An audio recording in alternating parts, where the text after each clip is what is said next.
Hello, everyone, and welcome to Straight from the Source. My name is Manny, and today we're diving into a conversation that's not just close to my heart, but one that's essential for understanding the struggles and triumphs of the LGBTQ plus community, particularly in areas like Visalia, California.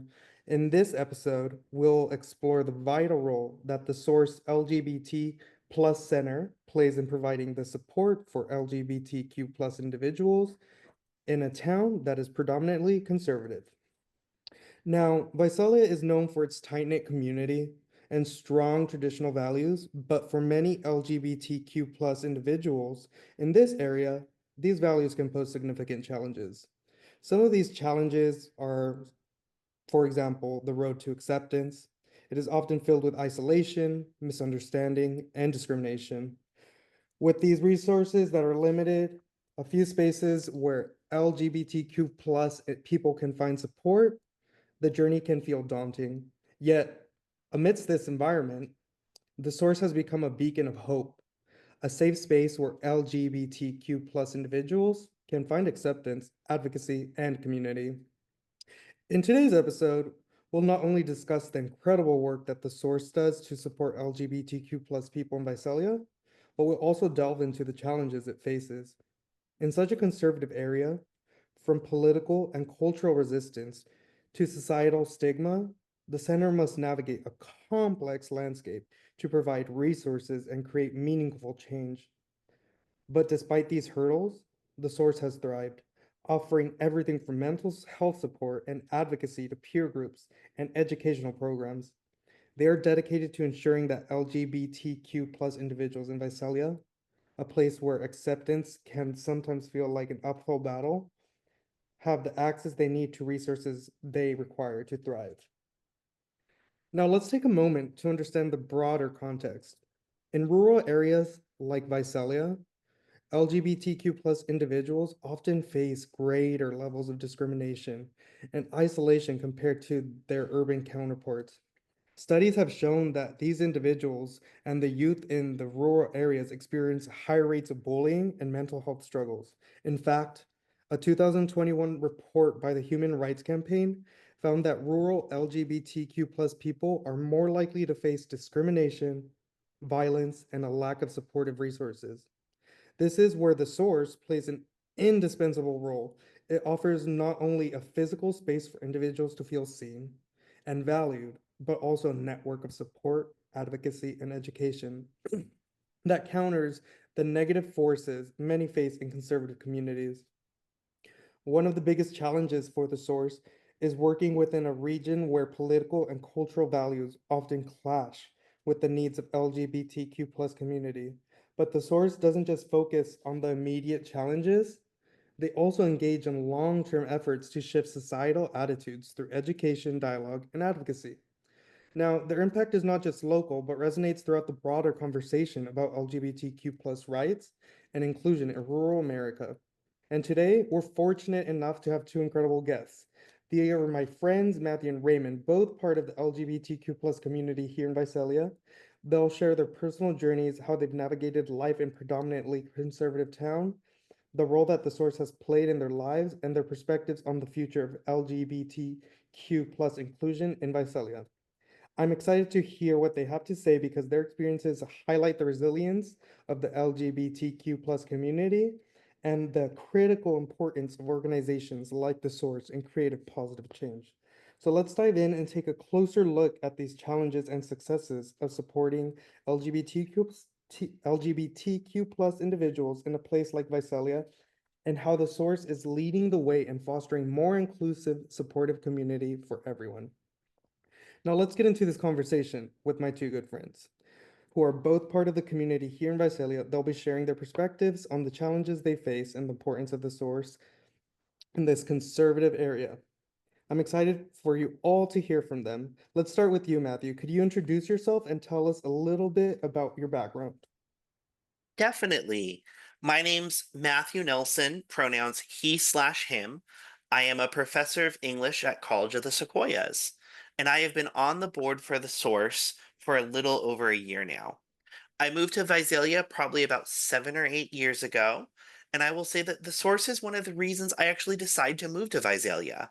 When I was interviewing for different jobs, I was really looking for what kinds of spaces were available to me as an LGBTQ person out here. And at the time, I was aware of the fact that this wasn't necessarily always a safe space. But I went and I saw the Source and thought, well, there are people who are trying to make this a safer space. And so that helped me feel comfortable moving from Southern California and Boston and New York out here to Central California. Thank you, Matthew, for sharing that. I think it's awesome that you've been here for 6 to 7 years and that this was a huge aspect that you looked into before moving here.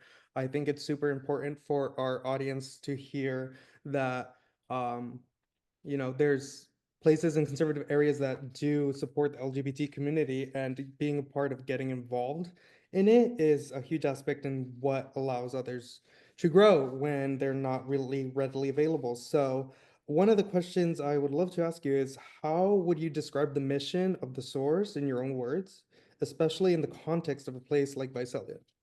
Yeah. So the Source, at its core, the mission that they have is to create a supportive space for LGBTQ people where they feel safe and included and where the whole community thrives.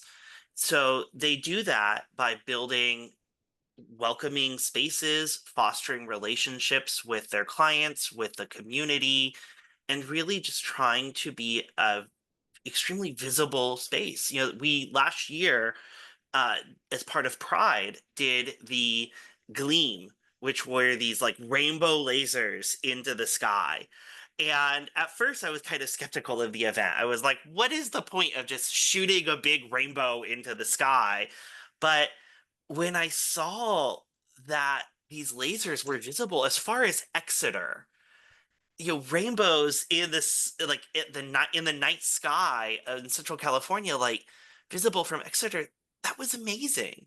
It flipped some of the narrative of visibility in Central California, where instead of feeling like we need to hide who we are sometimes here for our safety or for our comfort, it was like right there, just up in the sky. Everyone could see it, and it was a gathering place. It was a beacon for us. And so I think that is part of the Source's mission on top of the other programs they do. The Source in 2023 served 26,000 people, which is a huge amount of people in this region. And they have 30 plus services and programs to help. Like, that's an amazing, amazing support structure for our community here. That sounds amazing. It really fills my heart to hear about the beacons that you guys had, and it's not just physically seeing it, but like it really resonates to the soul. But as beautiful as that is, I would love to also hear the flip side of it and hear about maybe some of the unique challenges that the Source has faced with being located in a more conservative area. And I know that that's so awesome to see that beacon, and I would love to hear if you've maybe seen any of the other ends of it where it's kind of been a battle for the Yeah. community to shine. So actually, I could start with the beacon. When that event when the Gleam was kind of announced, there was a lot of pushback online. There were, people who were upset with it because they were worried that this would, have some sort of impact on the youth, or that it would have, some kind of corruption of the community. And there were some scary messages out there. The heart of it is, in Central California, the Source has only been around for, I think, 9 or 10 years. Not everyone has met and interacted with LGBTQ individuals in their day-to-day lives. There's still a fear of who we are and a lack of understanding. And so that fear can create a lot of ignorance. There was a post, for example, that asked if the Gleam would make the birds gay. And that shows kind of, I think, on one hand, like, these are people who have this fear that is sparking a negative reaction that they need to voice online, but it's also ridiculous. a sky display is not going to suddenly change the sexuality of birds, nor will it change the sexuality of human beings for that matter. And so this shows that education is such a critical part of this. Coming out in general for the LGBTQ community has, at least since the 70s, been a political cry to meet and come out to the straight community so that they know who we are. It's a lot harder to push back against gay rights if you're pushing back against the rights of your cousin or your neighbor or your daughter or that teacher who gave you an opportunity that no one else did versus a random stranger that people have talked about and pushed stereotypes about. And so I think the source is really building inroads um, to increase that kind of education in the community, but it's tougher sometimes than other times. Okay, that's awesome to hear. I do want to ask another follow-up question. You just mentioned that the source is probably 9 to 10 years old, and then you've been involved with it for probably the last 6 to 7 years. And there have been the negative side of like the beacon, and where people were concerned, well, if birds would become gay, which is something that I never really thought would be a thing, but here we are.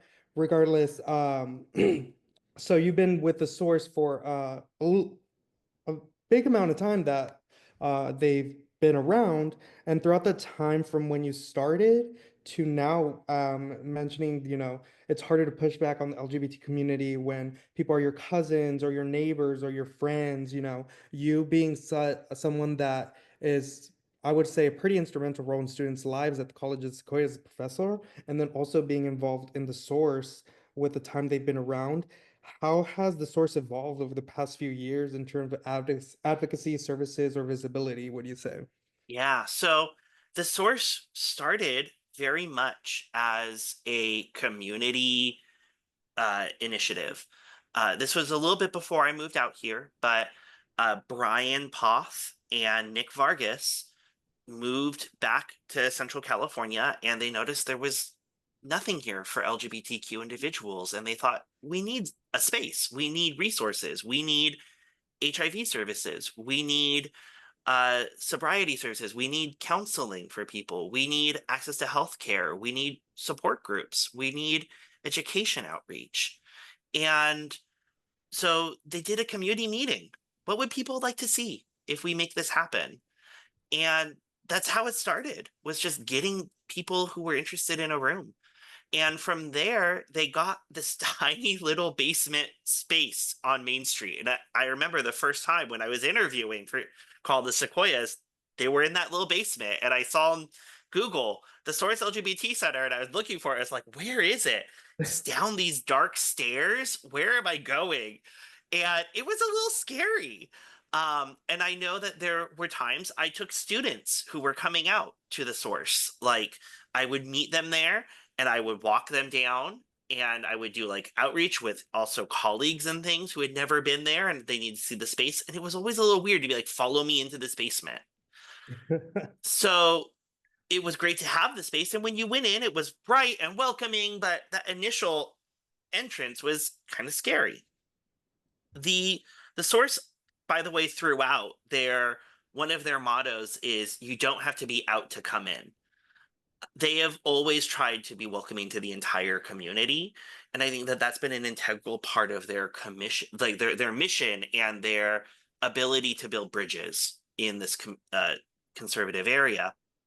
Now the source, since being in that basement, has moved and we have a campus. We have two buildings that are connected by a big secure fence right by the oval, lots of square footage. They went from like one employee to, I think right before the pandemic they had 6 employees, I think, and then now I think they have 18 employees. So they have blossomed in the last few years, and this is a real testament also to Nick and Brian's leadership. But everyone there has just been really amazing, and they've done such great work for the community that the community has in turn really shown up to support them. That's awesome to hear. It's very, very cool. And it's crazy to see that, it just takes one or two people to really make a change and, create a community. Going from one to 18 employees in such a short amount of time, because that's pretty big growth, I would say, in a couple of years. Um, for you being part of the source, I would love to know what advice would you give to someone trying to launch a similar center in a conservative or rural area that maybe doesn't have that in their area? You have to start by asking the community what they want. You have to really start from the ground and work your way up. And so I don't think you want to put a vision onto the people around you. You really have to see, like, what do people need and what do they want and what will they show up for? And you have to have a leadership model that gets them involved. People are going to be more apt to support something if they really feel like they are a part of it, as opposed to this is something doing something for them. And I think that a benefit for the source is that our community does have a little bit of that underdog mentality here. We are a minority here. And so we feel a need for mutual support and to get together and to really make sure we're all okay. Not everywhere has that. And so I think that that kind of asset-based model is valuable. Okay, awesome. Thank you for sharing that, and thank you for giving those words and this expertise in the field. Um, I really thoroughly enjoyed talking and interviewing you. And we are gonna move on to Well, real my quick, second friend that I have here. I just want to end with one other kind of quick note about the impact the source has had, if that's okay. So I'd love that. Yes, please. yeah, so in 2008, Tulare County voted 75% in favor of Prop 8, which was the proposition in California banning gay marriage. And Okay. so 75% in favor, 25 against. That's a 50-point gap. In 16 years, 16 years later, when we had Prop 3 on the ballot legalizing gay marriage, Tulare Mhm. County voted 58% against gay marriage. And while that is a really, really sad thing that they vote against gay marriage, we went from a 50-point gap to a 16-point gap in a span of 6 years. And that huge amount of change, I think, speaks to the impact that the source has had, where we are still in a difficult area, but gosh, that's a lot of change and improvement in a really short amount of time. Yeah, I agree. It's some change is better than no change, and we could slowly but surely get there. And I think that that really speaks a lot because the city is growing a lot at a very quick rate, and to be able to get that percentage down really speaks volumes. Thank you so much. Yeah, thank you for being a part of this podcast. And um, I really hope that you enjoyed being here. And if you don't mind, we're going to jump to our next interviewee. This is going to be Raymond. We have Raymond here. I would love for you to share a little bit about your background, if you may. Absolutely. My name is Raymond Tsai. I use he, him pronouns, and I'm a family medicine physician. I've been living in Visalia since 2020, so about 5 years now, and have been practicing medicine in the community since then. And I'm also a donor of the source and have been very involved in both donating, but also in getting involved in its activities. Awesome. Well, welcome to the episode, Raymond. I do have a series of questions I'd love to ask you if you don't mind. With the first one being, um, what has your experience been like living as an LGBTQ individual been like in Visalia? Like I said, I moved here in 2020, and prior to that, I have always been a city person. I grew up in Los Angeles. I did my medical training up in the Bay Area, did my residency back in Los Angeles. I've also lived in Boston and other metropolitan areas. And moving to a place like Visalia, I became acutely aware of my queerness, meaning in other places, you can be gay and still fit in.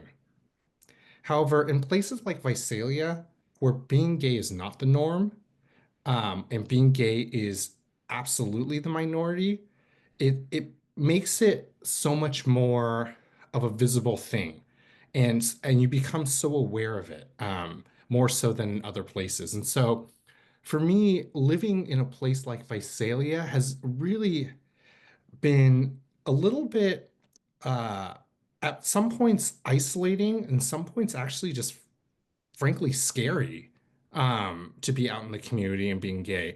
But at the same time, places like the Sources and the work that they do is what makes this place, a place that is livable for LGBTQ plus people, because it makes it so you see that there is a community there that supports you and that can really, really help you through the journey. Okay, that's very awesome to well, I love the journey that you've had and seeing the different perspectives from living in more urban areas like LA, San Francisco, Boston, you mentioned, and how you felt, I guess, safer living in those cities and how it kind of changed when you moved to Visalia. Now, going based off of what you mentioned about feeling a little bit maybe isolated or being a little bit scared and just your queerness being basically magnified under a microscope in a conservative area like Visalia. What do you think people outside of Visalia or even outside of the LGBTQ plus community misunderstand about the need for places like the Source? What do you think they think is wrong about it, possibly? Yeah, and I'll talk about both because I think they're different populations, right? And so, in terms of people outside of Visalia, I think one thing that is misunderstood a lot, and we do this as human beings, is we tend to generalize. And so Matthew talked a little bit about how this community tends to vote against gay marriage. And so it's really, really easy to think when you're not aware of the community that there are not as many gay people in a place like Visalia. Because why would a place with gay people actually vote against it?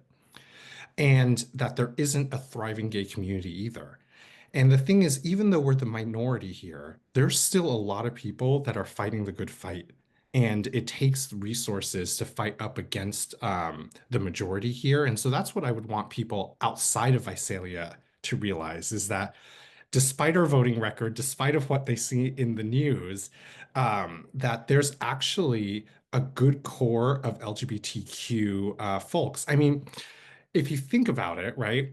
I think there was an April Fool's joke, of George Takei, probably it was maybe 10 years ago or so, where his April Fool's joke was that he was running as a gay person in Central California for Congress, because the thought of even gay leadership coming from this area was so outlandish to someone that comes from outside this community, that that was the joke. And look, I love George Takei, and he's a great guy and a great advocate for the community. But I think it just show a little bit of how people outside of the community view us. And to be fair, there are a lot of leaders in this community and a thriving community here, that does exist.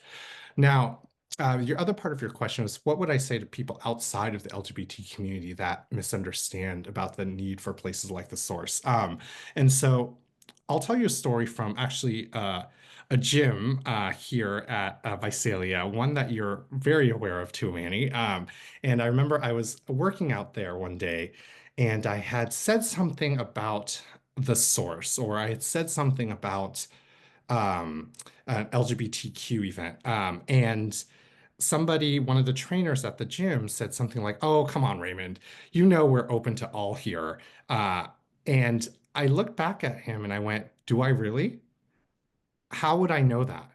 Because there is so much hate and so much fear against the LGBTQ community that without places like the Source, it can't be a given. It cannot be something that you just assume that you're in a safe place. And so that's what I would like other people outside of the LGBTQ community to know is that it can be very, very scary for people who are gay. And unless you make an outward effort to show that people are accepted, we cannot take by default that we are safe. That's very interesting. And I working based on that question, I would love to ask you kind of a follow-up. Because there are people outside of the community that are living in fear or that they just don't know maybe that they are accepted, especially in such a conservative area where, for example, Visalia is in the Central Valley you mentioned, and we're just one of many, many other conservative towns. It's kind of a big bubble of conservative people. And so with that being said, what would you say to someone who's struggling with their identity in a conservative town, not necessarily just Visalia, but maybe a different part of the Central Valley, or maybe in a different state that is just very conservative? I would say probably two main things, which is one, there are allies everywhere. And it's a matter of identifying who those people are and keeping them very close.